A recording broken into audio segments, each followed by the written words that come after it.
अस्सलाम वालेकुम वीवर्स। आज हम अपने वादे के मुताबिक फिर हाजिर हैं। आज हमारे साथ मेहमान हैं डॉक्टर शहजाद बसरा साहब, जो किसी तारुफ के मोहताज तो नहीं है, फिर भी आपसे उनका तारुफ करा देते हैं कि एग्रीकल्चर यूनिवर्सिटी फैसलाबाद में प्रोफेसर हैं, अमेरिका से पीएचडी हैं, मोरिंगा के साइंसदान हैं और बड़ी हरदिल अजीज शख्सियत है। फ़नून लतीफ़ा से भी उनका जो है ना शौक है। अपनी फेसबुक पे आए दिन कोई ना कोई चीज़ ऐसी शेयर करते हैं लोगों को अपने साथ जो है ना जुड़े रखने के लिए, और एग्रीकल्चर का एक रिसाला भी निकालते हैं।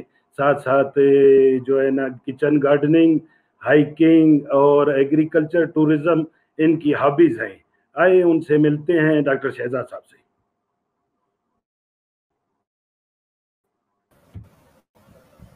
अस्सलाम वालेकुम। वालेकुम अस्सलाम। डॉक्टर साहब, थोड़ा बहुत तारीफ तो मैंने करा दिया है, अगर कुछ रह गया हो तो आप भी बता दें। बाजी तारफ इतना ही काफ़ी है जी। मैं एक प्रोफेसर हूँ एग्रीकल्चर का, और पाकिस्तान की एक बड़ी मशहूर व मरूफ यूनिवर्सिटी है, यूनिवर्सिटी ऑफ एग्रीकल्चर फैसलाबाद। वहाँ मैं प्रोफेसर हूँ। और मेरा सब्जेक्ट जो बुनियादी तौर पे जो मेरा सब्जेक्ट है ना, वो है फिजियोलॉजी है। तो बेसिकली मैं फिजियोलॉजिस्ट हूँ। और फिजियोलॉजी में अब आप देखें कि उसमें जो क्रॉप फिजियोलॉजी, ये सब्जेक्ट पूरे पाकिस्तान में शायद सिर्फ एग्रीकल्चर यूनिवर्सिटी के अंदर ही है। तो वहाँ मैं हूँ जी। और अब पिछले कुछ अरसे से मैं अल्टरनेट क्रॉप्स के ऊपर काम कर रहा हूँ, कि जो नई फसलें हैं या कुछ फसलें जो हम भूल बैठे थे, तो उन फसलों के ऊपर हम काम कर रहे हैं इस वक्त। तो वो मेरी इंटरेस्ट है, जिसमें ये moringa, quinoa, chia, amaranth, buckwheat, foxtail, millet वगैरह ये हैं जिनके ऊपर मैं काम करता हूँ। और थोड़ा सा मुझे शौक है ये हेल्दी रहने का। मैंने लेके आया हूँ इसीलिए कि ये सुपर फूड सकते हैं। पाकिस्तान में लोग बहुत ज़्यादा बीमार हैं, बहुत ज़्यादा पुअर लोगों की ईटिंग हैबिट्स हैं, लिविंग स्टाइल पुअर है। तो उस लिविंग स्टाइल को बेहतर करने के लिए वो मेरे शौक हैं। खा वो मेरा मज़ा हो, एज ए मज़ा निगार हो, मेरे कालम हो, मेरी हाइकिंग टूरिज़म हो, या मेरा लिखना हो, फेसबुक पोस्ट हो, मेरी रिसर्च हो, पब्लिकेशन हो, एडवोकेट जो करता हूँ, ये सारे का सारा एक हेल्दी लाइफ स्टाइल है, जो मैं समझता हूँ कि इसके मुख्तलिफ पहलू हैं। तो उसमें यही सारी चीज़ें हैं। और लकीली मैं रिसर्च भी उसके ऊपर काम करता हूँ। और मैं उन लोगों में से हूँ कि जो कहते हैं जिनका जो शौक है वही उनका रोजी रोटी बन जाए, प्रोफेशन बन जाए। तो इसी के ऊपर मैं काम करता हूँ। सही, जबरदस्त डॉक्टर साहब। आपने जो है ना जो भी काम स्टार्ट किए हैं वो इस कौम के लिए बड़े ज़बरदस्त हैं, मोटिवेशनल हैं। अगर आपको लोग फॉलो करेंगे, चाहे वो योगा में फॉलो करें, चाहे वो किचन गार्डनिंग में करें, चाहे हाइकिंग में करें, वो फ़ायदा ही पाएंगे। जो है ना, आपको फॉलो करना फ़ायदे का सौदा है, नुकसान का सौदा नहीं है। मैं तो आपका पक्का फॉलोअर हूँ और जो है ना आपकी हर पोस्ट को बड़े गहरे उससे देखता हूँ। सर, आज मेरी कोशिश होगी, आपको तकलीफ दी है कि हम मोरिंगा के बारे में डिस्कस करें। मोरिंगा आपने बहुत जो है ना 10 साल हो गए आपको लोगों को समझाते हुए कि मोरिंगा क्या है, किस तरह खाना चाहिए। लेकिन मैंने एग्रीकल्चर शो शुरू किया है, तो मेरी कोशिश होगी कि मैं आपको, जो नए लोग आना चाहते हैं, इस कारोबार में लगाना चाहते हैं, उनको मैं चाहूँगा कि आप गाइड करें। तो हम शुरू करेंगे मोरिंगा की कल्टीवेशन के उससे। तो मेरा पहला सवाल होगा कि मौसम के बारे में आप क्या कहेंगे कि इसे कब लगाया जाए? देखिए जी, मोरिंगा एक बहुत मुख्तलिफ पौधा है। अगर इसको ये कहा जाता है ना कि ये मिरेकल ट्री है, मोजदाती पौधा है, कृष्माती पौधा है, तो ये पौधा सिर्फ खाने में अपनी अफादियत में नहीं है। ये इसकी प्रोडक्शन टेक्नोलॉजी भी बड़ी मौजदाती है। इसको लगाना भी बड़ा करिश्माती है। ये ऐसा पौधा है जो बीज से भी लगता है, टहनी से भी लगता है, स्टेम कटिंग से भी लगता है। पूरा दरख्त भी आप ट्रांसप्लांट करके लगा लें, नर्सरी शिफ्ट कर लें, ये हर तरीके से काश्त हो सकता है। और इसको लगाना कब है? इसको जब आपका दिल करे लगा ले। ये बड़ी एक मजाहिया सी बात होगी आप बड़ी, लेकिन ये ऐसा पौधा है जो सर्दी के अलावा हर मौसम में हो जाता है। जो शदीद सर्दी है या जहाँ बर्फबारी होती है ना, वहाँ इसका थोड़ा सा प्रॉब्लम है कि वहाँ ये, इसीलिए यूरोप के अंदर ये मोरिंगा नहीं है, वहाँ इंडोर ही ये पौधा है। लेकिन जहाँ बर्फ नहीं पड़ती वहाँ ये पौधा आसानी से काश्त हो जाता है, कोई मसला नहीं, जितनी मर्जी गर्मी हो ये गर्मी बर्दाश्त कर लेता है। तो और अब लगाने का आपने पूछा मौसम कौन सा है, तो लगाने का इसका सबसे अच्छा मौसम ये है कि सर्दी ना हो और सर्दी आने वाली ना हो, उसके बाद लगा दे। सर्दी खत्म हो गई फिर आप लगा दे, अगली सर्दी से पहले पहले लगा ले। अब पाकिस्तान के जो हालात है, मौसमी हालात, इसमें आप इवन अगर इस दफा तो सर्दी लंबी हो गई ना कि वो अभी तक भी मतलब कि कुछ इलाकों में बारिशें, मौसम सारा है। वरना नॉर्मल तो ये है कि 15 जनवरी के बाद मौसम जब खुलना शुरू हो जाता है, और आमतौर पे जो पंजाब के अंदर जो बसंत का मौसम है कि जिसमें वो 7 फरवरी के बाद जब मौसम थोड़ा सा खुल जाता है, तो उसके बाद आप इसे लगा सकते हैं। तो आप ये समझिए कि मिड फरवरी से लेके आप मिड सितंबर तक इस पौधे को लगा सकते हैं। जाहिर है जब मई जून में बहुत सख्त मौसम हो जाता है तो फिर पानी आपको ज्यादा एहतियात करना पड़ती है। लेकिन इस दफा हमने आज भी मोरिंगा की काश्त की है फैसलाबाद में, आज भी। वो इसलिए कि अभी हर दूसरे तीसरे दिन आंधी आ जाती है, हफ्ते में एक दफा बारिश हो जाती है, तो मौसम उतना हार्श नहीं है। वो करना अगर रूटीन में जो टिपिकल हमारा मई का मौसम होता है जिसमें बारिश नहीं होती, सिर्फ आंधी कभी कभार आती है और मौसम जो है ना 40-45 तक मुसलसल रहता है, उसमें तो खैर कोई फसल लगाना भी बड़ा मुश्किल हो जाता है। लेकिन अभी ठीक है मौसम, तो अब लग रहा है। तो लेकिन ये इवन है 40 टेम्परेचर के ऊपर भी लगाया जा सकता है अगर, लेकिन आप फिर आपको उसका पानी जरा थोड़ा ज्यादा लगाना पड़ता है। तो ये गर्मी या विंटर या कल बहार और मौसम गर्मा और बरसात, इन तीनों में लगा सकते हैं, विंटर में नहीं लगा सकते। क्योंकि सर मसला ये था कि पिछले साल मैंने इसकी काश्त की 26 मार्च से 6 अप्रैल तक 2 एकड़ मैंने लगाए। फिर जो है ना उसके बाद जो है ना हमने छोड़ दिया। फिर जुलाई में एक प्लाट लगाया, अगस्त में एक प्लाट लगाया, सितंबर में लगाया। तो वो जो बाकी जुलाई अगस्त सितंबर वाले थे वो बिल्कुल नहीं हुए, मुझे दोबारा हल लगाना पड़ा। वो जो 26 मार्च से 6 अप्रैल तक की काश्त थी वो बेहतरीन हुआ, बड़ा जबरदस्त हुआ। और सीड भी सेम था, ये नहीं कि मैंने सीड बाद में मंगाया, सेम मौजूद था मेरे पास। इस वजह से मैंने ये सवाल किया कि ये परेशानी मेरे साथ क्यों आई। देखिए मैं वही बता रहा हूँ कि इसके ऊपर ना बेशुमार मौसमी जो फैक्टर्स है वो आते हैं। तो आपकी जो मार्च अप्रैल वाली फसल थी वो ठीक हुई है, लेकिन आपकी सितंबर वाली ठीक नहीं हुई, ऐसे ही बता रहे हैं ना आप? अच्छा, सितंबर का क्या मसला वाली जी।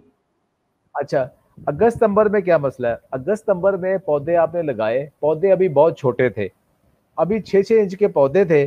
तो इस दफा सर्दियां भी जल्दी शुरू हो गई थी। वरना आमतौर पे हमारे पाकिस्तान में क्या है कि 15 नवंबर के बाद थोड़ी सी सर्दी शुरू होती है।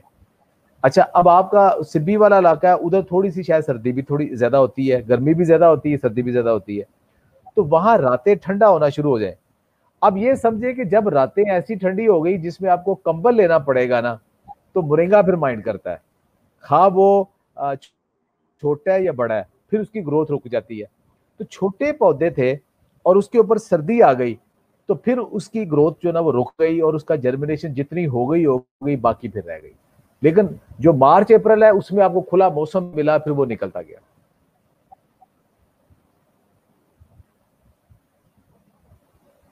सही, ठीक है सर। अब अगला सवाल है सर कि अब जब हमने तैयारी कर ली कि हमने किस मौसम में लगाना है, तो बीज की सिलेक्शन क्या होनी चाहिए?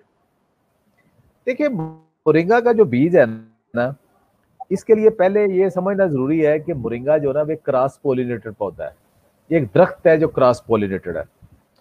अगर आपने बीज लेना है तो मोरिंगा को दरख्त बनाना पड़ेगा। अगर आप उसके पत्ते मुसलसल लेंगे ना तो फिर उसमें बीज बहुत कम बनेगा। या नहीं बनेगा, छोटा रखेंगे। जिससे आपने बीज लेना है वो उसको दरख्त बनने दें, या कम से कम उसको एक दफा फलियां लगने दें, बाद में प्रूनिंग कर ले इसकी। अच्छा, अब ये हाईली क्रॉस पोलिनेटेड है, हाईली क्रॉस पोलिनेटेड है।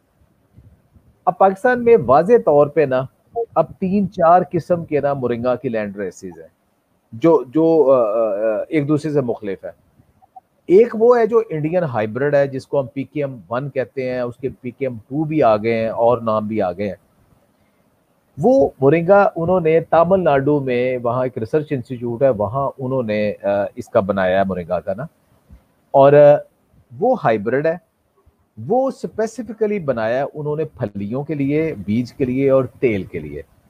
उसका बुनियादी काम पत्तों का नहीं है, बुनियादी काम पत्ते भी उसके होते हैं, लेकिन उसका बुनियादी तौर पे बनाने का मकसद उनका ये था कि एक वैरायटी हो, यूनिफॉर्मिटी हो, और दूसरा है कि उससे वो फलियां लें। आमतौर पे जो मोरिंगा है ना, उसकी फली जो है ना वो 1.25 फीट से 1.5 फीट से ज्यादा नहीं होती, ये साइज होता है। लेकिन जो PKM1 है वो 3 फुट से 4 फीट तक उसकी फली होती है, और उसके अंदर सीड भी उतने ज्यादा होते हैं, सीड का साइज भी बड़ा है, उसका ऑयल भी बड़ा है, क्योंकि वो उन्होंने उसके मुसलसल उसकी फलियां लेनी है। वहां तमिलनाडु में या केरला में जिस इलाके में ये मोरिंगा होता है वो ट्रॉपिकल कंडीशन है, वहां 12 महीने एक जैसा मौसम रहता है, और वहां मोरिंगा की मुसलसल ग्रोथ रहती है।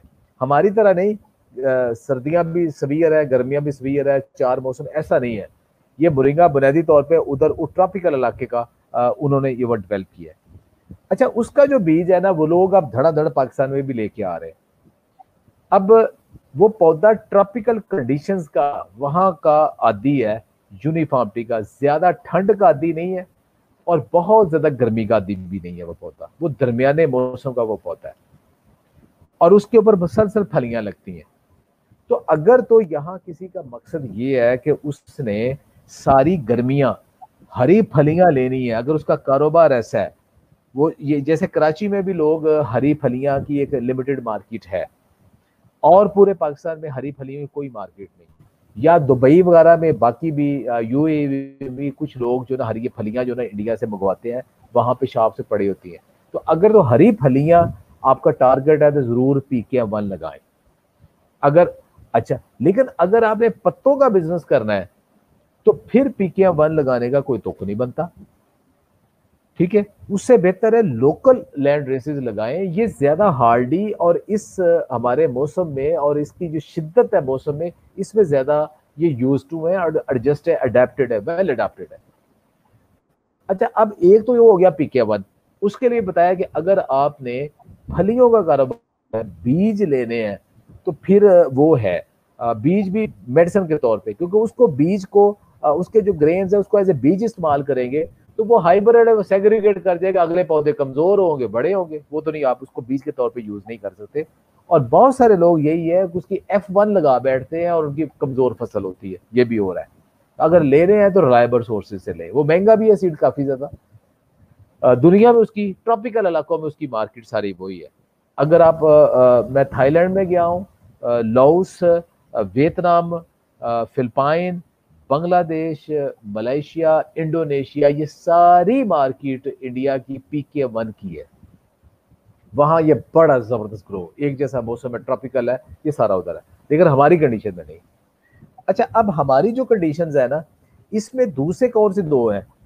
एक वो है जो हमारा सारा सराइकी बेल्ट का पूरा इलाका है, जो मुल्तान, खानेवाल, बहावलपुर, रहीम यार खान, ये सारा जो सराइकी बेल्ट है, और चोलिस्तान का भी इलाका उसमें आ जाता है, सिंध का भी थोड़ा सा पार्ट आ जाता है। इस इलाके का जो मोरिंगा है उसका बीज काले रंग का है, बोल्ड है, काले रंग का, उसका तकरीबन साइज वो जो PKM1 का वही है। वो बड़ा हार्डी है और उसके बहुत बड़े बड़े दरख्त बनते हैं, बड़ा विग्रस है। वो प्रेफरेबली वो पौधा जो ज्यादा सर्वाइव करता है। अच्छा, एक है जो फैसलाबाद, साहिवाल और इस इलाके में पाया जाता है, वो भी अब वैसे मिक्स हो गया, लोग लगा रहे हैं, हर जगह पे लगा रहे हैं। वो भी, उसका जो बीज है वो ऑफ वाइट है, जिसको आमतौर पे सफेद बीज कहते हैं। इसकी पंजेंसी बहुत ज्यादा है, मतलब इसके आप पत्ते मुंह में डालेंगे ना तो आपकी ना तबीयत साफ हो जाएगी। जो PK1 के या मुल्तान वाले काला जो है ना, उसके पत्ते सॉफ्ट है। अच्छा, जो हम घर में चटनी बनाते हैं, ड्रिंक बनाते हैं ना, उसमें हम ब्लैक जो सीड वाले उसके पत्ते लेते हैं। अगर हम सफेद सीड वाले दरख्त के पत्ते मेरे घर में लगे हुए हैं वो ले लूं तो वो बड़ा ही तेज है, यानी वो पीना बड़ा मुश्किल है, वो इतना स्ट्रॉन्ग फ्लेवर है उसका। लेकिन उसका एक करेक्टर ये है कि उसका पत्ते का साइज बहुत बड़ा है, विगरस है, ये ब्लैक वाले से कहीं ज्यादा है। और दूसरा ये कि उसकी जो जड़ है ना वो बड़ी सॉफ्ट है। और पंजाब के अंदर उसकी एक मार्केट मौजूद है जिसको सुहांजने की मूली कहते हैं, और वो बड़ा पॉपुलर अचार है पंजाब के अंदर। सेंट्रल पंजाब में, ये सेंट्रल पंजाब का जो फैसलाबाद और लाहौर, सियालकोट, गुजरावाला, ये सारी जो पट्टी है ना, यहाँ मोरिंगा का तारफ जो सदियों से रवायती है वो इसकी फलियों का अचार है, सॉरी इसकी जड़ का अचार है। तो वो ननकाना साहब के पास उसकी मार्केट है, शेखुपुरा, ननकाना और साहिवाल, जहां वो लगाया जाता है। ये सफेद बीज वाला लगाया जाता है। इसकी जड़ थोड़ी नरम है, इसके अंदर रेशा नहीं होता। आप जब खाते हो ना तो उसके अंदर, ये आप बाजार से मिक्स पिकल का लेके आते हैं, उसके अंदर एक तो गाजर होती है लाल, एक आपको ऑफ वाइट वो गाजर की तरह के पीस नजर आएंगे, वो वही सुहांजने की फली, सुहांजने की मूली होती है। तो वो आसानी से आप तोड़ के खा लेते हो। लेकिन जो ब्लैक है, ब्लैक सीड वाला दरख्त है, इसकी जो जड़ होगी ना तो वो सख्त होती है, वो आप तोड़ेंगे उसका मजा नहीं आएगा। तो अब ये तीन मैंने आपको बताए हैं, लेकिन जो मार्केट सबसे ज्यादा वो पत्तों की है। अगर आपने पत्ते लेने हैं ना तो पत्तों के लिहाज से ये तीनों मोरिंगा लगा सकते हैं, आप तीनों लगा सकते हैं। अब ये एडिशनल एडवांटेज क्या है, एक में अगर आपने फलियां ज्यादा लेनी है वो और है, एक ने अगर आपने अचार लगाना है वो और है, पत्ते लेने हैं तीनों और है। अगर जानवरों को खिलाना है तो जानवरों ने सफेद बीज वाला जो तेज टेस्ट वाला है वो जानवरों ने नहीं खाना, वो जानवर नहीं खाएंगे। अगर आप चारे के तौर पर, वो आप ब्लैक जो काला सीड है उसके जो पत्ते हैं वो जानवर खा लेंगे। तो आपका टारगेट क्या है, अगर चारे के तौर पे भी करना है काला सीड लगाएं, लेकिन अगर आपने इंसानों को खिलाना है तो वो तो आपने पाउडर बनाना है ना, उसमें आप सफेद भी लगा सकते हैं, PK1 भी लगा सकते हैं, ब्लैक भी लगा सकते हैं, उसमें तीनों चलेंगे। अच्छा, अब हाईली क्रॉस पॉलिनेटेड है। अब लोग कहते हैं जी किस्म कौन सी है, इसकी कोई किस्म नहीं है। कोई पाकिस्तान ने, इंडिया ने जो बना ली PK1, उसके अलावा पूरी दुनिया में इसकी कोई वैरायटी नहीं है। ये आपस में क्रॉस पॉलिनेट करते हैं। अब वो कहते हैं जी कि फिर हमें कैसे पता चलेगा कि कौन सी अच्छा है कौन सा बुरा है, किस सीड का पता चलेगा? तो वो मैं उन्हें कहता हूं कि आप जो विग्रस सेहतमंद दरख्त है ना, उनका जो मोटा सीड है ना वो आप ले लें, वो बस ठीक है, वो अच्छा जर्मिनेट करेगा। बाकी है मोरिंगा ही। अब कहते हैं जी हमें कैसे पता चले ये मोरिंगा अच्छा है या ये मोरिंगा अच्छा है? अच्छा, अब देखिए गंदम है ना, गंदम खास बलूचिस्तान की है, खा पंजाब की है या सिंध की है या KPK की है या किसी डिस्ट्रिक्ट की है, कश्मीर की है, उसके अंदर जो प्रोटीन है वो 12 से 13% ही है, इतनी परसेंटेज है। ठीक है, कभी भी गंदम के अंदर 30-40% प्रोटीन नहीं हो जानी। सीड बड़ा होगा वो रेशो भी चेंज हो जाएगी, ज्यादा 11%। अगर कोई बहुत बड़ा स्टार्च ज्यादा आ गया तो 11% तक आ जाएगा। अगर गर्मी की वजह से श्रिबल होकर छोटा हो गया तो 13 से 13.5% तक चला जाएगा, इससे ज्यादा तो नहीं जाएगा ना। तो गंदम आप कहीं से भी लें वो 12-13% ही प्रोटीन रहेगी।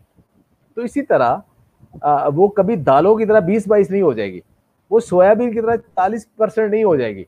ठीक है, अब इसी तरह जो मोरिंगा है वो अगरचे उसके अंदर फ्लेवोनाइड्स की रेशो डिफरेंट होगी, एक खेत से, एक पौधे से दूसरे पौधे में, ब्लैक का, ऑफ वाइट का, PK1 का फर्क तो होगा, लेकिन है तो सारे मोरिंगा ही। उनके अंदर जो मेजर कंपाउंड्स है वो प्लस माइनस हो सकते हैं, लेकिन वो उसकी एक मिनिमम लिमिट के अंदर तो है। इसलिए अब इसी बेस के ऊपर हम लेके चल रहे हैं। अब आइडियली क्या होना चाहिए कि सिलेक्शंस हो, सिलेक्शंस होने के बाद हमारे पास सिर्फ वो सीड हो, हम सिर्फ वो ही सीड लोगों को रिकमेंड करें ले।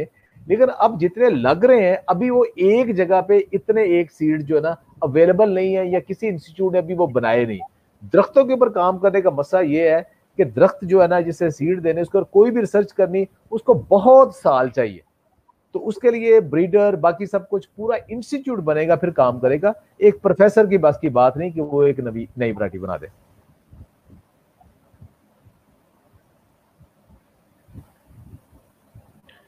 ठीक सर। तो ये तो हुआ बीज के बारे में। अब सर जमीन की तैयारी के बारे में बताएं कि जमीन की तैयारी किस तरह की जाए, जमींदार क्या करे उसके लिए।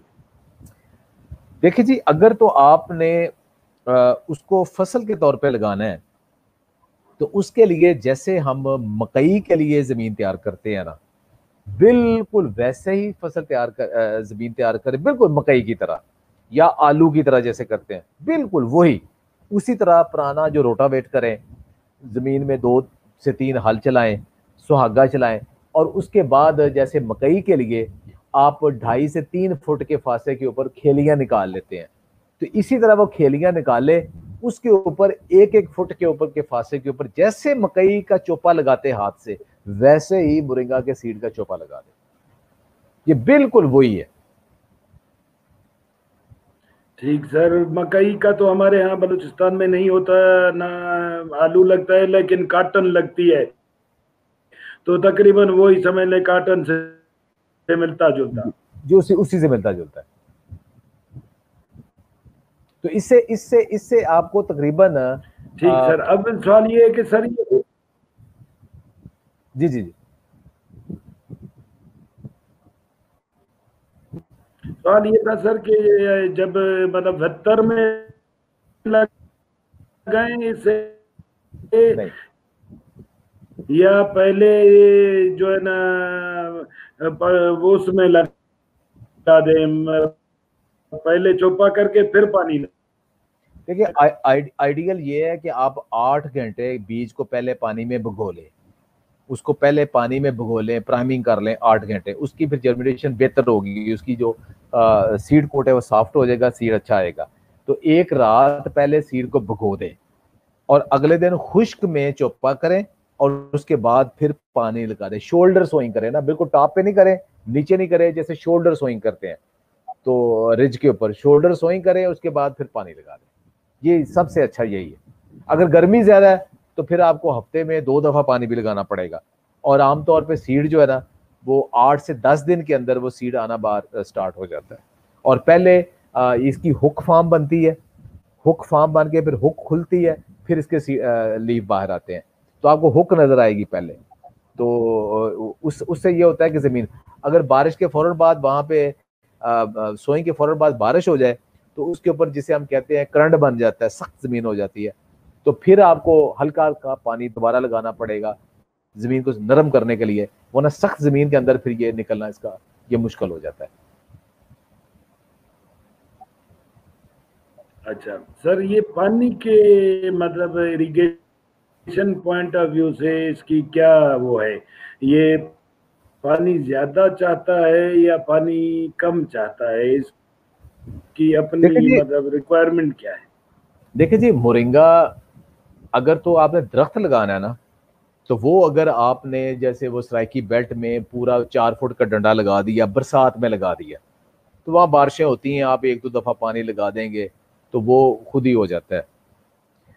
या अगर आपके पास नर्सरी है, वो 4 से 5 फीट की नर्सरी है, और उसको आपने गड़ा खोद के उसके अंदर कंपोस्ट डाल के लगा दिया है, और उसको आपने ज़ाहिर है शुरू में आपको 2-3 माह ज़रा पानी एहतियात करनी पड़नी है, फिर चल पड़ना है। लेकिन जो फसल के लिए बीज से लगाना है ना, ये बहुत पानी मांगता है। इसको आप हर हफ्ते तकरीबन पानी लगाना पड़ेगा आपको ना शुरू में, क्योंकि गर्मी आ जानी है। अगर आपने मार्च अप्रैल में मई में लगाया है तो गर्मी इतनी आ जानी है, तो अगर आप पानी इसको मिस करेंगे, तो कभी अगर मौसम थोड़ा ठीक है तो 1 हफ्ता मिस भी हो सकता है। ये डिपेंड करता है, वरना आपको कम से कम 15 दिन के बाद तो पानी लाजमी इसको देना पड़ेगा, लाजमी देना पड़ेगा 15 दिन के बाद पानी। और फिर अगले इसके चैलेंज आ जाते हैं जड़ी बूटी के और खादों के, तो उस पर भी बात करते हैं। हाँ, यही अगला सवाल मेरा सर यही था कि खाद का क्या करेंगे। अगर कोई बंदा ऑर्गेनिक की तरफ जाना चाह रहा है तो वो क्या करे, अगर कोई यूरिया और डीएपी इस्तेमाल करना चाह रहा है तो वो क्या करे। देखिए जी, पहले हम बात करते हैं खाद की।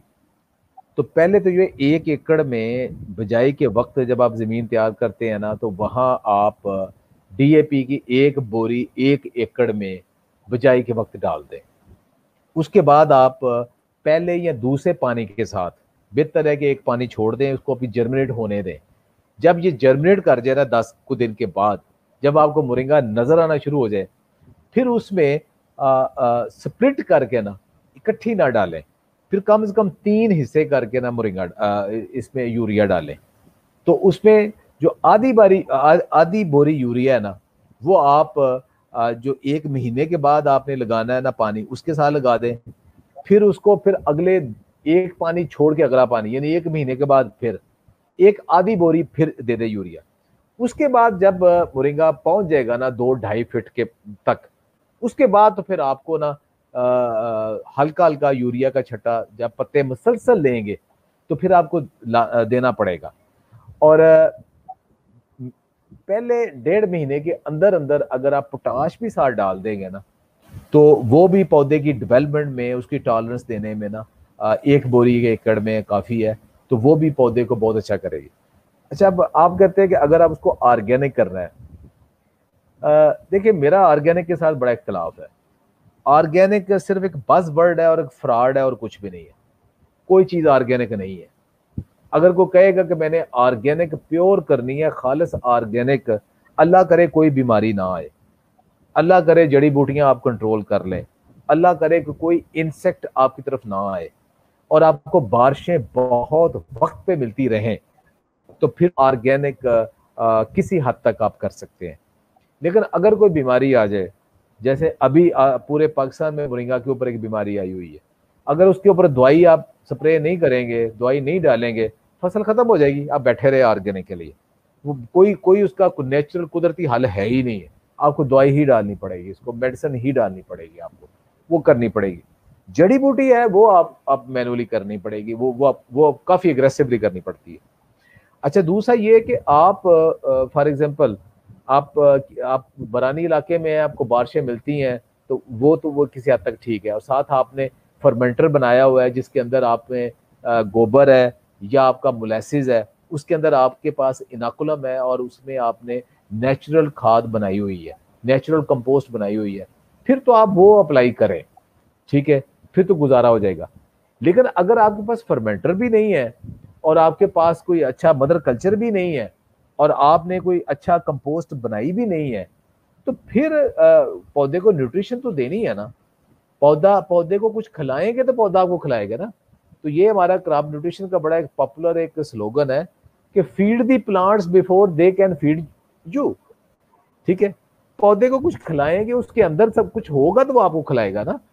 तो वो पहले पौधे को खाद तो दें फिर। और दूसरा है कि खाद, मैं जाती तौर पे समझता हूँ कि खाद वो ठीक है, यूरोपियन मंडी है, बाकी सब कुछ है, वो जो उनके जो स्टैंडर्ड है सारा कुछ, वो हम मीट ना भी कर पाए, लेकिन खाद को बुरा नहीं समझना चाहिए, खाद को इस्तेमाल करना चाहिए। खाद कोई खतरनाक चीज नहीं है, खाद में न्यूट्रिशन ही देनी है। खाद के अंदर कोई इतने बड़े केमिकल नहीं होते, उसके अंदर बाइंडिंग एजेंट है, कैरियर है, बाकी आयंस है, तो वो उसने देने हैं, पौधा लेगा तो उसकी न्यूट्रिशन आएगी ना। हमारे जो सेमी एरिड क्लाइमेट है, इस सेमी एरिड क्लाइमेट के अंदर ऑर्गेनिक मैटर है ही नहीं। हमारी जमीनों के अंदर तो 0.1% तो ऑर्गेनिक मैटर है। अब ऑर्गेनिक मैटर ही कोई नहीं। जो इलाके रेन फेड इलाके हैं, जो ठंडे इलाके हैं, वहां मुसलसल पत्ते इतने ज्यादा हैं और वहां पे ऑर्गेनिक मैटर इतना ज्यादा रहता है कि तकरीबन जो वो पीट मास बना होता है जमीनें सारी, तो वहां तो वो उनकी डिकम्पोजिशन होती है, सारे न्यूट्रिएंट मिल जाते हैं। हमारी जमीनें जहां टेम्परेचर 40 से ऊपर जाता है, सब कुछ जल जाता है, जमीन के अंदर कोई ऑर्गेनिक मैटर ही कोई नहीं। अब ऊपर से हम खाद भी नहीं डालते, तो मेरा फसल क्या होनी है। तो हमारा क्लाइमेट ही ऐसा है कि इधर खाद डालना पड़ती है। सही, ठीक सर, ये तो हो गया खाद का के खाद डाल दी। अब आते हैं बीमारियों की तरफ कि इसमें कौन कौन सी बीमारियां लगती हैं और उनका सद्देबाब क्या है। देखिए जी, अभी तक पिछले साल तक अल्हम्दुलिल्लाह मोरिंगा के ऊपर स्वाए टर्माइट के कोई बीमारी का रिपोर्टेड नहीं था। कहीं कहीं थोड़ा बहुत कोई एक आध दरख्त को कहीं फंगस लग के वो खत्म हो जाता था, वो हमने देखा था कि अगर आपके पास 50 दरख्त खड़े हैं ना, तो उनमें से एक आध को दूसरे तीसरे साल को थोड़ा बहुत फंगस लगता था, वो सूख भी जाता था।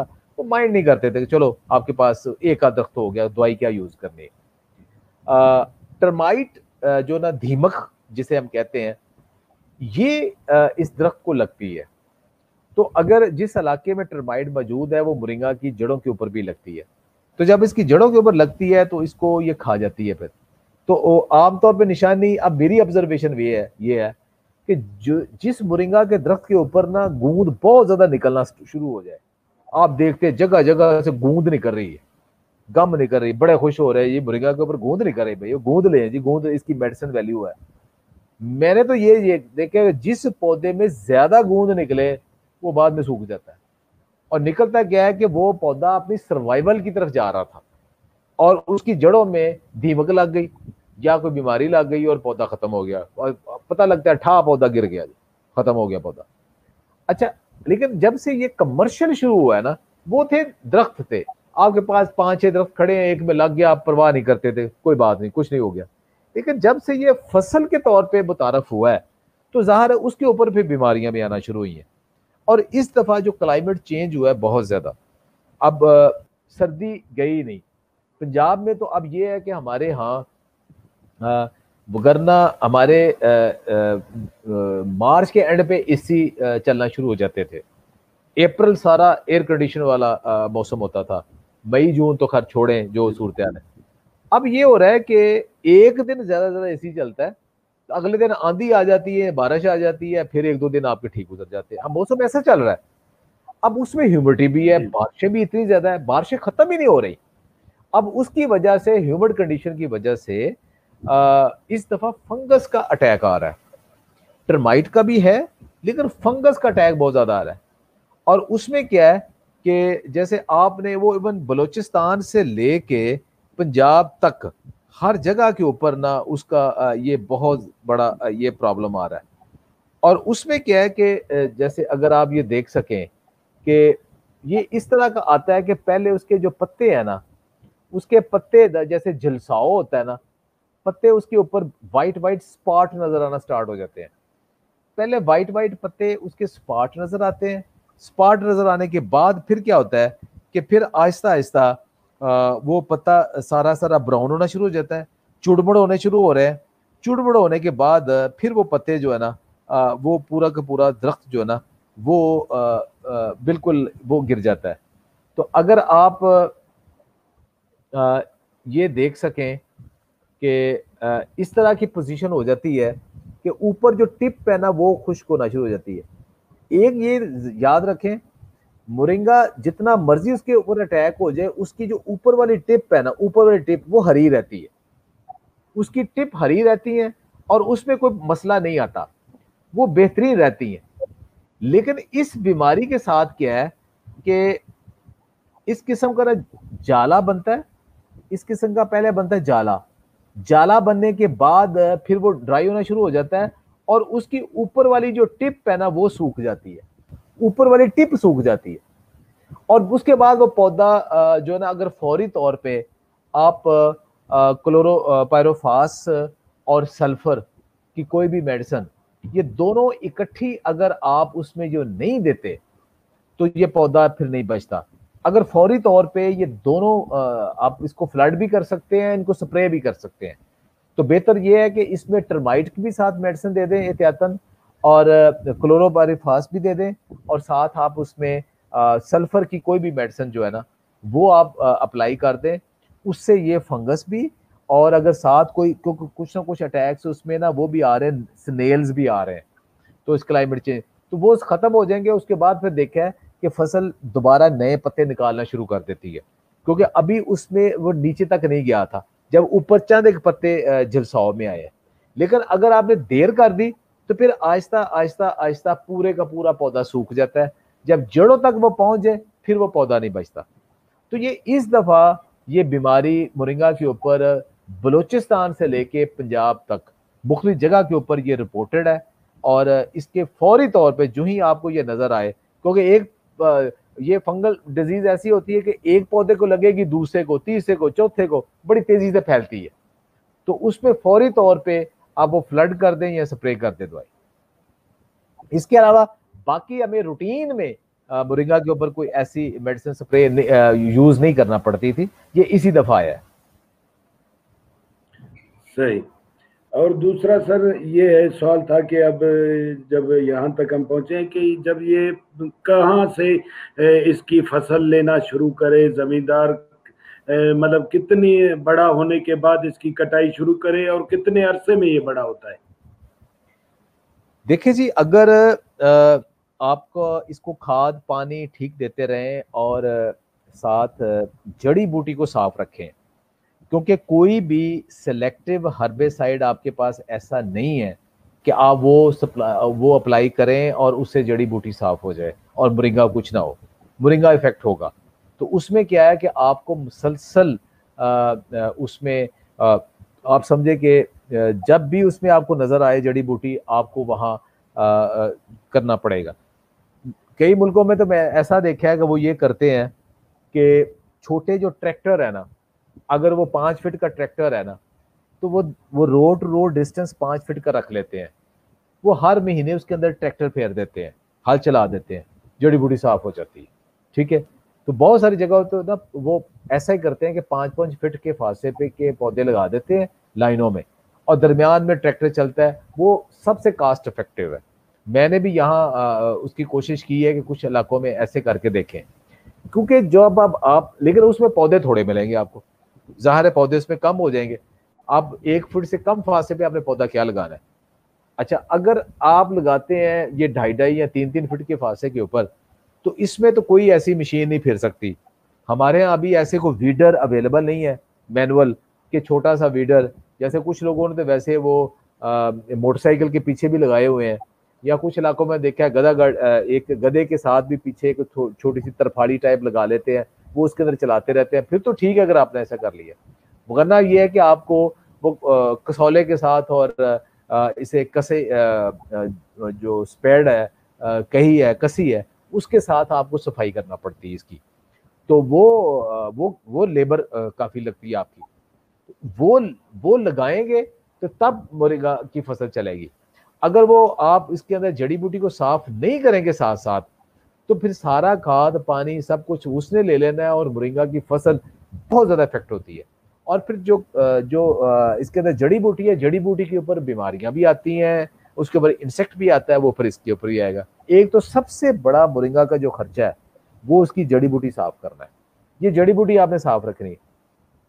आमतौर पे ये है कि अगर आपने मार्च या अप्रैल में फसल ली है, तो आपका जून या जुलाई के अंदर जो फसल है वो 3 फीट तक फसल हो जाती है।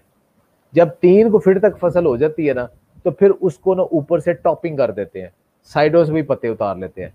फिर आपकी ये सहूलत है, दुनिया में मैंने देखा है कि वो 5-5 फुट के ऊपर भी पत्ते काटते हैं, 4 फीट पे भी काटते हैं, 2.5 फुट पे भी काटते हैं, 3 फुट जरा इजी है। तो ये फिक्स नहीं है, ये आपने एडजस्ट करना है। बहुत सारी जगहों पर मैंने देखा है उन्होंने 5-5 फीट के पौधे लगाए हैं, यानी row to row, plant to plant difference भी 5-5 फीट का है। तो पौधे जब आपस में मिलना शुरू हो जाते हैं पत्ते ट्रॉपिकल इलाकों में, तो वो इसको खड़े खड़े काट लेते हैं। हाथ से भी वो आराम से इसकी टहनियां कट जाती हैं, और किसी आराम से दरांती वगैरह से भी कट जाती हैं, फिर इसको काटते रहे। लेकिन चूंकि हम ज्यादातर ये ऐसे ही कर रहे हैं कि ये जो 2.5-3 फुट की रोज के ऊपर लगा रहे हैं और 1-1 फुट के ऊपर लगा रहे हैं पौधा, तो उस 1-1 फुट से जब पौधा जब इतना होता है तो हम उसके ऊपर से ले लेते हैं और उसको 3 फुट से बढ़ने नहीं देते। तो फिर ये होता है कि जो बरसात वाला मौसम है ना, बरसात में आपको हर तकरीबन 20 को दिन के बाद आपको पत्ते इस काबल हो जाते हैं कि आप उनको तोड़ लें। और सिर्फ पत्ते नहीं उतारने, पूरी टहनियां उतारनी है आपने। फिर उसको आप बताता हूँ कि उसकी प्रोसेसिंग कैसे करनी है। तो टहनियां उतारनी है, तो फिर वो दोबारा जब उग जाती है तो फिर उनको उतारते जाए। तो ये तकरीबन आमतौर पे 15 को अक्टूबर तक आपको ये 6 से 7 दफा आप ये काट लेते हो साल में। और यही है, फिर विंटर के अंदर आपको नए पत्ते नहीं मिलने। यही है कि जो गर्मियों में फसल तैयार हो गई है, उसी के अगर आप रख छोड़े और विंटर में उतारते रहे, लेकिन जब फ्रास्ट वगैरह शुरू हो जाती है फिर वो भी डैमेज हो जाते हैं, फिर वो उनकी भी वो खुश्क हो जाते हैं, फिर उनकी अंदर भी न्यूट्रिशन ड्रास्टिकली नीचे चली जाती है। अब पत्ते उतार लिए सर, अब इनको आगे क्या करना है, जमींदार क्या करेगा? देखिए जी, पत्ते उतार लिए ना, अब पत्ते उतारने के बाद इसका आसान तरीका ये है कि इसको गुच्छे इकट्ठे पकड़ लें। इकट्ठी टहनियां जो है ना, वो टहनियों समेत उतारने, उसके गुच्छे बना लिए और उनको पानी में ऐसे जैसे डिप करते हैं ना, ऐसे 2-4 दफा डिप करके ना पानी के अंदर उनको ऐसे धो लें। धो के उनको किसी धागे से बांध के ना आप टांग दें उन्हें, 1 दिन तक आप टांगे रखें ताकि उनके ऊपर जो या ओवरनाइट कर दे ताकि उसके ऊपर जो मॉइस्चर है, जो पानी है, वो सारा गिर जाए। उसके बाद उन टहनियों को अकेला अकेला करके, अब आपके पास अगर ड्रायर है तो फिर ड्रायर के अंदर, अगर ड्रायर नहीं है तो फिर भी आपने छांव के अंदर पंखा चला के, या छत वाला पंखा, या पेडस्टल फैन, या एग्जॉस्ट फैन, या कुछ भी नहीं तो वैसे ही आपने शीटें बिछा के टेबल ले लें, उसके ऊपर ग्रीन नेट की शीट बना लें या लकड़ी की टेबल बना लें। लेकिन बेहतर है कि उसके अंदर कोई ऐसा मटेरियल ना हो जो कि टॉक्सिक हो। उसके ऊपर सिंगल सिंगल तह में पौधे रख दें और उन्हें सूखने दें, और उसमें कोशिश करें कि कंडीशन जो है ना वो कोई ऐसी हाइजेनिक ही रहे, कोई मक्खियाँ, मच्छर, रोडेंट्स ऐसे ना हो। और वो पत्ते अगर आपने बगैर ड्रायर के करने हैं तो वो कम से कम 4 से 5 दिन लगेंगे, कम से कम 4 से 5 दिन लगेंगे। अगर ड्रायर से करेंगे, अच्छा ड्रायर होगा तो वो 1 दिन में ड्राई कर देगा, तो वो पत्ते खुश्क हो जाएंगे। तो जो खुश्क पत्ते हैं उसकी निशानी ये है कि पत्ते पकड़ के अगर हाथ से आप ऐसे करें ना तो वो कर्च कर्च करके ना पाउडर बन के गिरे। अगर वो सौगी है पत्ते, इसका मतलब उसके अंदर मॉइस्चर है। अगर पत्ते का रंग डार्क हो गया, जैसे कांटे थे, दरख्त खड़ा है आपके पास, उसी के पत्ते लेके आप देख ले 4-5 दिन के बाद, अगर उससे ज्यादा गहरा कलर हो गया, इसका मतलब उसके ऊपर फंगस आ गया, और उसको जाया कर दे। वो खाने के ना इंसानों के, जानवरों के काबिल नहीं है। तो ये है कि वो कर्च कर्च करके टूटे, आवाज आए और वो पाउडर बन जाए, तो वो ठीक है। उसके बाद फिर आपकी मार्केटिंग है कि आपने फर्दर क्या प्रोसेस करना है। आपने एज सच पत्ते सेल करने हैं, आपने उसकी चाय बनानी है, आपने उसके साशे बनाने हैं, आपने उसको पाउडर की फॉर्म में बनाना है, आपने पाउच बनाना है, आपने कंटेनर में रखना है, आपने उसकी पैकिंग किस तरह की करनी है, आपने टेबलेट्स बनानी है, कैप्सूल बनाने हैं, किसी और प्रोडक्ट के साथ मिक्स करने हैं। ये असल काम अब शुरू होना है कि अब आपकी वो प्रोसेसिंग के बाद आपकी मार्केटिंग क्या है। तो अगर तो लोग ये समझते हैं कि ये हमने ड्राई कर लिया जिम्मेदार ने, अब ये मंडी में ले जाएंगे और वहां से सेल हो जाएंगे, तो ऐसा कुछ भी नहीं है। आपको ऑनलाइन इनकी सेल करना पड़ेगी, आपको इसका ब्रांड बनाना पड़ेगा, आपको इसकी मार्केट खुद डेवलप करना पड़ेगी। अब पाकिस्तान में अवेयरनेस अल्हम्दुलिल्लाह इस 12 साल की रिसर्च के बाद, अवेयरनेस के बाद, अब कोई पाकिस्तान का पढ़ा लिखा बंदा या कोई जिम्मेदार, मैं दावे से कह सकता हूं, कोई पढ़ा लिखा बंदा और दूसरा जिम्मेदार भी ऐसा नहीं है जिसने मोरिंगा का नाम ना सुना हो, जिसने ये ना सुना हो कि मोरिंगा जो है ना इससे बहुत सारी बीमारियों का इलाज होता है, ये ना सुना हो। लेकिन उसको ये भी पता है, लेकिन उसके पास अवेलेबल नहीं है, उसके पास एक्सेस नहीं है, उसको मिलता कहीं नहीं है। अब एक तरफ ये कि जिम्मेदार का बिकता नहीं है और जो अवाम है उसको मिलता नहीं है। जो दरमियान वाला सेक्शन है ना, मार्केटिंग, प्रोसेसिंग और ये सारा डिलीवरी सिस्टम, ये बड़ा कमजोर है अभी, ये बहुत कमजोर है अभी। वो इतना कमजोर है और इतना कीमती कर देता है। जिम्मेदार जो एक पत्ते बनाता है वो उसकी प्राइस से कम 3 से 4 गुना चली जाती है जब वो उसको पैकिंग बनाता है, उसको टैक्स पे करता है, और उसको कोरियर के एक्सपेंसेस, ऑनलाइन चलता है, ऑनलाइन के अपने अखराजात हैं, ठीक है, कोरियर के बहुत ज्यादा अखराजात है। सबसे महंगा इसमें कोरियर है, जो जितना आप कमा रहे हो उतना कोरियर कमा रहे हो। उसके अलावा फिर अगर जिस शॉप पे रखते हो, वो रिटेलर जो है ना, वो रिटेलर उसका बहुत बड़ा मार्जिन लेता है। तो वो एक चीज जो 100 रुपए की जिम्मेदार से निकलती है, कंज्यूमर के पास वो 400 या 500 रुपए की पहुंचती है, तो वो समझते ये बड़ा महंगा है जी। वो ये नहीं देखते कि दरमियान में चैनल्स कितने हैं सारे। अब जिम्मेदार ऐसा, या तो ये है ना कि लोग जो जाए सीधा जिम्मेदार के पास उठा के ले आए, वो तो आपको सस्ता मिलेगा आपको, लेकिन वो सिस्टम नहीं है। तो यहां सबसे बड़ी आजमाइश यही है कि जो उसकी वैल्यू एडिशन करनी है, उसकी प्रोसेसिंग करनी है, प्रोसेसिंग के बाद उसका डिलीवरी सिस्टम एफिशिएंट रखना है, उसकी मार्केटिंग करनी है, एडवर्टाइजमेंट करनी है, और लोगों तो तक उसकी बेहतरीन कंडीशन में पहुंचाना है ताकि वो एक्सपायर ना हो जाए और विद इन बेस्ट कंडीशन जो है ना वो कंज्यूमर के पास पहुंचे।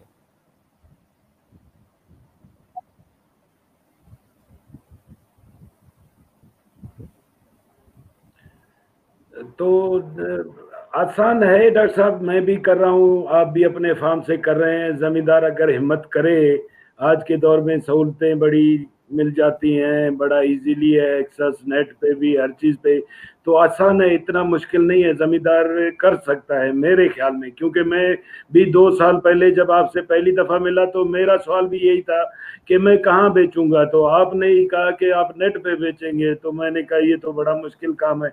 लेकिन आज 2 साल बाद जो है ना, मैं बेच रहा हूँ, बड़ा इजी है, कोई मुश्किल नहीं है। जमींदार को हिम्मत करनी चाहिए, ये लगाए बेच सकता है।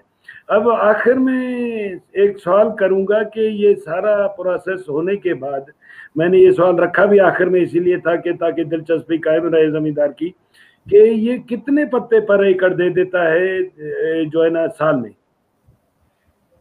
देखिए जी, अगर तो आपकी फसल अच्छी कंडीशन में है, आपने खाद पानी उसका अच्छा रखा है और फसल को आपने बड़ी अच्छी लुक आफ्टर की है, और उसमें से आप 7 के करीब कटिंग ले सके हैं, और आपके 20,000 पौधे भी हैं 1 एकड़ में, 20,000 पौधे भी हैं आप एकड़ में, और आपने अच्छी केयर की है, तो फिर इससे 10 से 12 टन फी एकड़ एक साल में आपको फ्रेश पत्ते मिलते हैं, 10 से 12 टन।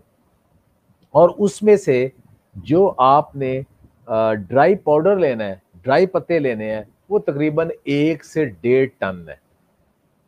नहीं, 1 से 1.5 टन आपको साल का मोरिंगा के एक खेत से पाउडर मिल सकता है, अगर अच्छी फसल है। अगर पौधे कम है, अगर फसल अच्छी नहीं है, तो ज़ाहिर है इसको बेतदरीज कम करते जाए।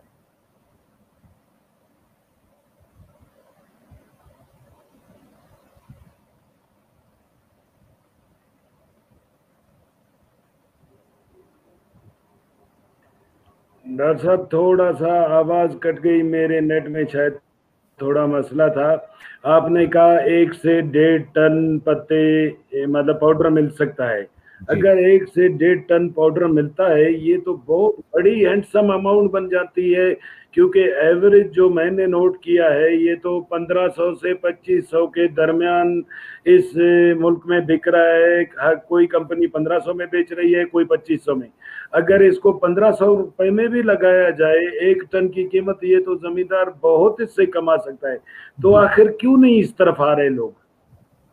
देखिए जी, सबसे बड़ी जो चीज़ है ना, जो ई मार्केटिंग है ना, वो आम जिम्मेदार समझता है कि उसके लिए बड़ी मुश्किल है। आम जिम्मेदार समझता है, जिम्मेदार चाहता है कि मैं बस फसल काश्त करूं और इसको मंडी में ले जाऊं और वो मेरी बिक जाए, मेरे पास पैसे आ जाए। जिम्मेदार फसल को काट के उसको चंद दिन भी रखना पसंद नहीं करता। खुश करना पत्ते, उसको हाइजेनिकली करना, फिर उसको प्रोसेस करना, पैक करना, ये सारे बखेड़े करने, ये जिम्मेदार इस तरफ आता नहीं है। जिम्मेदार कहता है ये मेरे लिए बड़ा मुश्किल काम है, और फिर मैं कर भी लूँ, फिर नेट के ऊपर ई मार्केटिंग मेरे लिए मुश्किल है। तो जो हिम्मत करता है फिर वो देखता है कि उसको रिटर्न मिलता है, लेकिन जो हिम्मत नहीं करता उसके लिए मोरिंगा फसल नहीं है। जो ई मार्केटिंग नहीं कर सकता वो नहीं। मेरे पास जिम्मेदार आते हैं ना, बहुत आते हैं जिम्मेदार। पहले मैं उन्हें बड़ी कहानी समझाता था, बड़ा लंबा, एक एक, जैसे आज इंटरव्यू चला है ना, तो ये समझे कि एक बंदा मेरे पास आके ना, इससे भी ज्यादा आपने थोड़े क्वेश्चन के, इससे भी ज्यादा वो 2-2 घंटे मतलब वो सारा समझाता था। एंड पे आके मार्केटिंग पे बात रह जाती थी। अब मैं शुरू ही एंड से होता हूँ।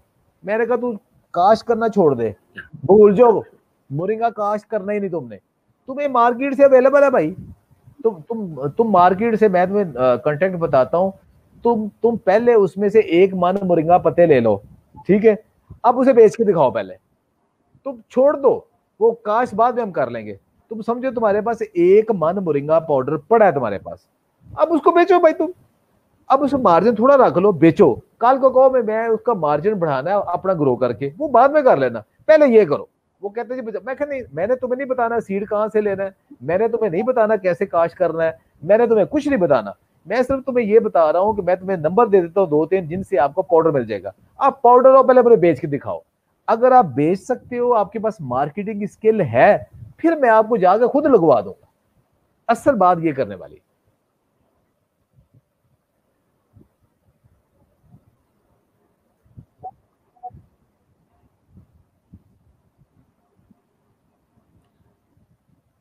हाँ, ये तो बिल्कुल ठीक कहा डॉक्टर साहब के हिम्मत करनी पड़ेगी बेचने के लिए, और जो है ना कोई हिम्मत करेगा तो उसका फायदा लेगा।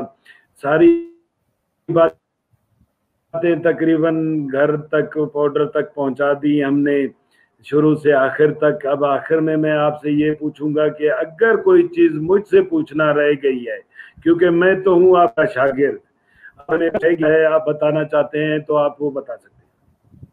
देखिए जी, जो चीज ये है ना कि अभी भी कुछ लोग पूछते हैं कि मोरिंगा का ना आवाज ये आ रही है इन, डॉक्टर साहब आपको? जी जी बिल्कुल आ रही है। अभी अब हमने तो सारी इसकी प्रोडक्शन टेक्नोलॉजी और सारी ये सब कुछ देख ली है। इसको जो मैं सबसे ज्यादा फेस कर रहा हूँ ना, वो लोग एक चीज के ऊपर अड़ जाते हैं। हमारे पाकिस्तानियों को ना गर्मी बहुत जल्दी हो जाती है। वो हर चीज में थी, ये गर्म तो नहीं है, ये गर्म तो नहीं है, ये गर्म तो नहीं है। सबसे ज्यादा जो मुझे सवाल होता है, ये अगर कितना देंगे कि हमें गर्मी ना करेगा, हमें फायदे हो। यानी एक तो डोज के ऊपर लोग अड़े हुए हैं, उसके ऊपर डोज कितनी लेनी। यूरोप में ठंडे हैं सब कुछ, वहां इसकी कोई बंदा भी 8 से 10 ग्राम से कम नहीं लेता, 8 से 10 ग्राम में। और पाकिस्तान में 1 ग्राम लेके लोगों को गर्मी हो जाती। अच्छा, यहां भी मैं उन्हें सबको कहता हूं कि भाई अपनी तबीयत के मुताबिक इसकी डोज खुद एडजस्ट करें। अब आधा ग्राम से स्टार्ट करें, उसको बढ़ाते जाएं बढ़ाते जाएं बढ़ाते जाएं। जहां तक आपको कोई उसका नेगेटिव इफेक्ट नहीं होता, ले कोई नुकसान नहीं है। अब उसमें एक तो डोज आपने खुद एडजस्ट करनी है। दूसरा क्या, फिर अगली बात यह है कि क्या सिर्फ बीमार लोग लें, ये सबसे बड़ा क्वेश्चन है। मेरे पास लोग आते हैं जी कि जो क्रेटिनिन लेवल है जी, वो मेरे शोहर का जी वो 10 से ऊपर चला गया है। मेरे जी वाले साहब हैं, उनका शुगर लेवल जो है ना वो 500 से नीचे नहीं आता। कोलेस्ट्रोल है वो 350 से नीचे नहीं आता। मेरा फलाना है जी, उसको ये हो गया। मैं उसको कहता हूँ कि भाई आपके जो बाप या वालिद या बड़े हैं, उनमें से ये सारे पाकिस्तान में ही ऐसे है कि सबके बुजुर्गों को शुगर, ब्लड प्रेशर, कोलेस्ट्रोल, ये प्रॉब्लम हो रहे हैं। तो इसका मतलब आपको भी होगा। वो कहते जी हमें क्यों, मैं आपको क्यों ना हो भाई। अगर उनकी सेहत आपसे, आपकी उम्र भी ज्यादा बेहतर थी, अगर उन्हें ये प्रॉब्लम 60 में हुए हैं, 70 में हुए हैं, तो आपको 10 साल पहले हो जाएंगे। अगर उन्हें 60 में होगा तो आपको 50 में हो जाएंगे, अगर उनको 50 में होगा तो आपको 40 में हो जाएगी। खानदानी आपका लाइफस्टाइल तो वही है ना। तो अगर ये सिर्फ बीमार लोग ना लें, बीमार लोगों को भी फायदा होता है। कि आम बंदा जिसको कोई बीमारी नहीं, वो इस्तेमाल करे, वो इस्तेमाल करे ताकि इन बीमारियों से बचा रहे। क्योंकि इसके अंदर जो हमारी, जो हम खाते पीते हैं, जो हम फूड ले रहे हैं, उस फूड के अंदर जो डेफिशिएंसीज हैं, वो मोरिंगा काफी हद तक पूरी करता है। फिर इसके अंदर फाइटो एक्टिव कंपाउंड्स इतने ज्यादा हैं कि वो आपको बेशुमार बीमारियों के अगेंस्ट बहुत ही फायदा देते हैं। तो इसलिए ये एक मैसेज ये है कि हर बंदा ले, और कोई नेगेटिव नहीं है। अगर किसी को वक्ती तौर पे इसका शुरू करता है तो थोड़ा सा फील होता है कि उसको उसको वो सूट नहीं किया, वो उसकी डोज कम कर दे, उसकी उसका तरीकाकार चेंज कर दे। मसलन आजकल मैंने एक कुछ अर्सा से मैंने वो शुरू किया है, जो पुदीना की चटनियां बनाते हैं। वो दही होता है, उसके अंदर हमने जैसे अब पुदीना, धनिया, और उसके अंदर लहसुन की तुरियां डाल लेते हैं, अनारदाना डालते हैं, प्याज डालते हैं, टमाटर डालते हैं, सारी चीजें डालते हैं, फिर दही डाल देते हैं। तो एक बड़ी मजेदार किस्म की आपकी दही की चटनी बन जाती, मोरिंगा की चटनी बन, सॉरी पुदीना चटनी बन जाती। उसी के अंदर आप एक पाउडर मोरिंगा का पाउडर डाल दें, या उसके अंदर एक मुट्ठी ताजा पत्ते भी डाल दें। तो वो जो गर्मी वाला फैक्टर है, लोगों को हमें दाने निकल आएंगे, या लड़कियों को होता है कि उनका शायद जो पीरियड है उसके अंदर कोई डिस्टर्बेंस हो जाएगी, या मर्दों को है कि उनका थोड़ा सा बॉडी के अंदर हीटअप ज्यादा हो जाएगा, या पेट, वो सारा नॉर्मलाइज हो जाता है। तो उसका तरीका का रेसिपी आप मजेदार बनाएं, अपने तरीके से बनाएं, वो लें, डोज कम कर दें, फिर आहिस्ता आहिस्ता उसको बढ़ाते जाएं। और फिर इतना बढ़ाते जाएं कि आपकी जो रूटीन की जो मेडिसिन है, शुगर की या कोलेस्ट्रोल की, वो आपकी आहिस्ता आहिस्ता आहिस्ता आहिस्ता आहिस्ता बहुत कम हो जाए, सिर्फ ज़रूरत के मुताबिक लें। तो ये सब लोगों को लेना चाहिए और ये पब्लिसाइज करें। और मैंने एक आटा की एक रेसिपी बनाई थी, वो अल्हम्दुलिल्लाह बड़ी पॉपुलर हुई है कि लोगों के लिए सबसे आसान ये है कि 3 टाइम वो आटे की रोटी बनाए और खा ले, जिसके अंदर ही मुर्गा है, जिसके अंदर ही किनवा है, कि हम वो खा लें। वो माशाल्लाह बड़ी सक्सेस स्टोरी है और वो बड़े कामयाब है। और उसकी मेन चीज़ यही है कि उसके अंदर मुर्गा है, जो सबसे बड़ा काम। तो आप घर में भी ये कर सकते हैं। तो जो जिम्मेदारों के लिए सबसे बड़ा मैसेज ये है कि उन्हें भाई हिम्मत करना पड़ेगी। आपके जो बच्चे हैं घर में, आप उन्हें कहें कि भाई आप ई मार्केटिंग हमारे लिए करें। जो बच्चे सारा दिन व्हाट्सएप के ऊपर, सोशल मीडिया के ऊपर करते हैं, उन्हें कहिए आप सारा दिन करें, सिर्फ आधा पौना घंटा आप अपने बाप को भी दे दें। आपका बाप जो है ना वो मोरिंगा काश कर रहा है, वो ड्राई कर रहा है, सब कुछ कर रहा है, आप उसकी मार्केटिंग करें। बच्चे कहे कि भाई तुमने अपनी फीस यहां से निकालनी है, मेरे साथ चलो ना भाई, तुम्हारी जो फीसें मैं देता हूं तुम यहां से बेच के अपनी फीसें निकालो भाई, तुम अपनी फीसें निकालो, ये हमारा सिस्टम भी बनेगा। हमें ये सिस्टम ई मार्केटिंग का बच्चों से करवाना है। बच्चे जो है ना वो सोशल मीडिया में इसमें ज्यादा एक्टिव है और हर एक के पास एंड्रॉयड फोन मौजूद है, उसके अंदर से ये सारी मार्केटिंग हो जाती है। तो वो हिम्मत करें, फेसबुक के ऊपर, व्हाट्सएप के ग्रुप्स हैं वहां पे अपना लिंक बना दें, अपनी वेबसाइट बना दें, वहां से भी डिलीवरी सिस्टम करें, कैश ऑन डिलीवरी मौजूद है। बाकी इसके ऊपर करेंगे, अपना ब्रांड डेवलप करेंगे, तब फायदा है। और फिर सिर्फ ये मोरिंगा से सीख के आप अपनी बाकी जो एग्री प्रोड्यूस है, खा आपकी मिर्चें हैं, हल्दी है, आटा है, कोई चीज है, उसको फिर इस तरह बेचे, तो फिर फायदा है। रवायती मंडी तक रहेंगे तो जिम्मेदार आगे नहीं जा सकता। बहुत अच्छा पैगाम दिया डॉक्टर साहब आपने जमींदारों के लिए न्यूट्रिशन के ऊपर। तो न्यूट्रिशन पे तो मैं ये भाइयों को बताता चलूँ, व्यूअर्स को, कि डॉक्टर साहब को हमने छोड़ना नहीं है, एक स्पेशल प्रोग्राम करना है इन सारी चीज़ों की न्यूट्रिशन पे। ये आटे का फार्मूला भी लेंगे डॉक्टर साहब से, ये अकेले अकेले क्यों खाते हैं, हम सब खाएंगे इंशाल्लाह। नेक्स्ट प्रोग्राम में डॉक्टर साहब से ये सारी चीज़ें पूछेंगे। और डॉक्टर साहब आपका बहुत थैंक यू, इस रमज़ान के महीने में आपने टाइम निकाला व्यूअर्स के लिए, ख़ास तौर पे हमारे लिए, हमारे चैनल के लिए। ये हमने एक चैनल शुरू किया है जिसमें अवेयरनेस देना चाह रहे हैं ज़मींदारों को, तो आपने तकलीफ़ की, हम आपका बहुत शुक्रिया अदा करते हैं और आपसे इजाज़त चाहते हैं। अल्लाह हाफिज़। अल्लाह हाफिज।